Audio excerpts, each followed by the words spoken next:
Hey guys, so somebody posted a great meme. It's actually a very good meme, kind of like showing throughout history all the ways that, people have gone against the Jews and different manifestations. So the first thing, I guess starting pretty much, you know,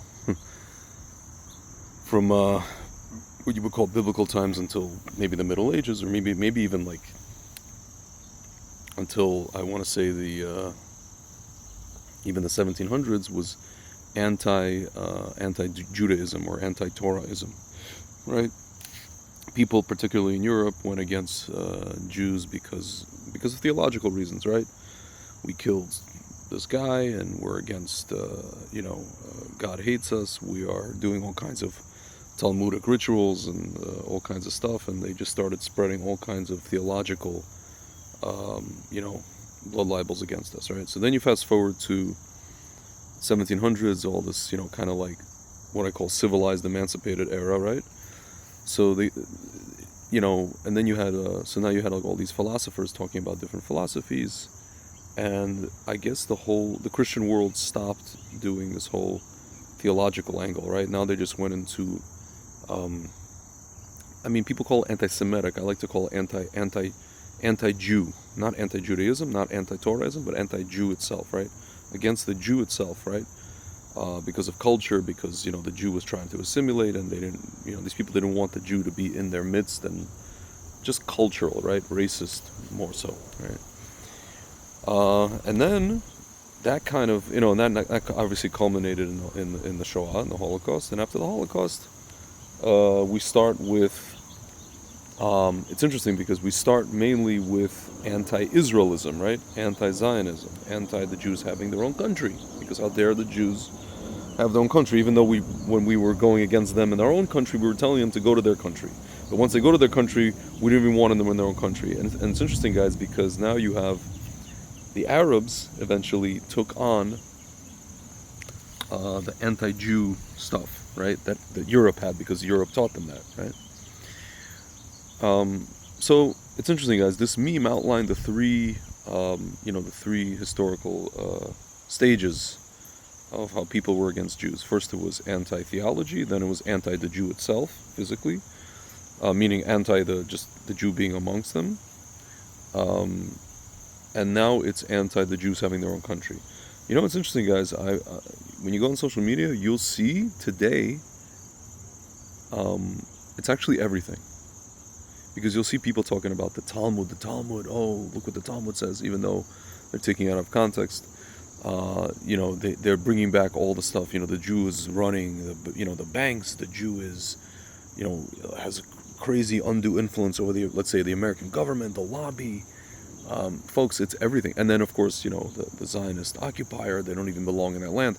Folks, it's everything. Today, it's literally every single libel that was leveled against us over the years, whether it's theological, whether it's like racial, and whether it's just like geographical. They are all three of them now have been resurrected. Speaking of resurrection, all three of them have been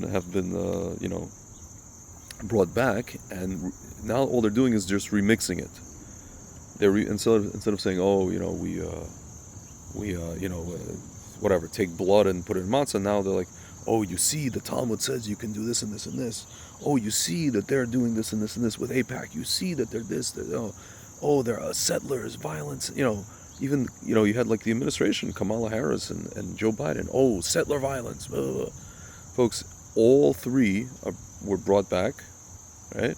And they're just literally at this point, guys, they're throwing stuff at a wall and trying to see what's going to stick, right? And it's funny because it's all the groups, right? It's leftists, white leftists, it's Islamists, it's Groypers, it's, some people, not all, but some people in the LGBTQ space. It's self-professed, Democrat politicians. Now you have in Europe, they're declaring, I don't know, a Palestinian state. They're acknowledging a Palestinian state on, I don't know what planet, on Narnia. My friends, it's literally like the entirety of the anthology of every single libel that we had heard being brought back to life, remixed, and thrown at us from all different directions. we understand that at best, there's like, I can't even call it half truths. There's like quarter truths, right? Um, and yeah, guys, and honestly, it's really, and when you talk to these people, you realize all the things that they say contradict one another, right? None of the stuff makes sense. None of the stuff checks out historically. None of the stuff checks out. They can't even understand or conceptualize history when you tell them about history. And at the end of the day, guys, it all stems from one thing. It all stems from the fact that, yes, the Torah is connected to the land of Israel. It's connected to the Jews having a destiny in the land of Israel. It's connected to, yes, the fact that Hashem gave us the land. Hashem gave us responsibility. I don't like to use the word chosen. Gave us responsibility to be in the land and do mitzvot in the land. And that makes many, many people very, very upset. Because at the end of the day, folks, they're probably wondering, why didn't Hashem give us the land? The Muslims, you see, they're like, no, we have the land, right? It's the old, what is it called? It's the old Ishmael and Isaac story, Ishmael and Yitzhak story, right? No, we gave me the land, folks. They know that, you see, until we came back to the land, Arabs didn't care about the land of Israel. They didn't care about quote-unquote Palestine. They didn't want a state in Palestine. It was called Palestine for many, many years, but they didn't want a state there, right? It was ruled by the Ottomans, right? So nobody really cared about recognizing a Palestinian Arab state. You know, the 53rd Muslims country and the 23rd Arab state, right? As if they don't have enough countries, right? Only, folks, only until the Jews came back, only until the rightful owner came back to the house, did the squatter get upset. The squatter never wanted the deed on the house, right? The squatter was just sitting in the house, hanging out. He wasn't really fixing anything in the house. He wasn't cultivating hardly anything in the house, maybe in the backyard a little bit. And then the real owner of the house, after being basically exiled from the house, came back and said, listen, I have the deed to the house. I'm willing to pay you to leave. To leave. Folks, we bought a lot of the land. We didn't steal, we bought. And then all of a sudden the squatter's like, you know what, I'm getting my squatter friends from other places.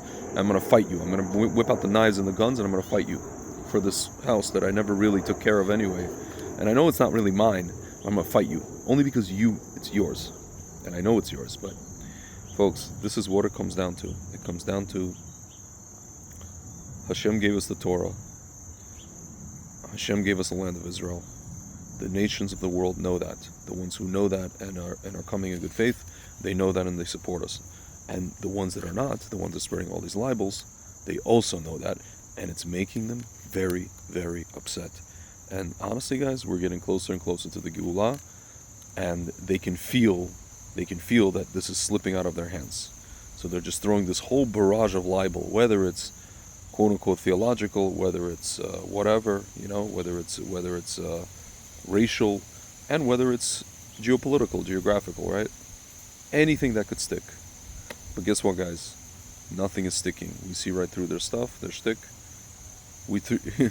The shtick doesn't make anything stick, right?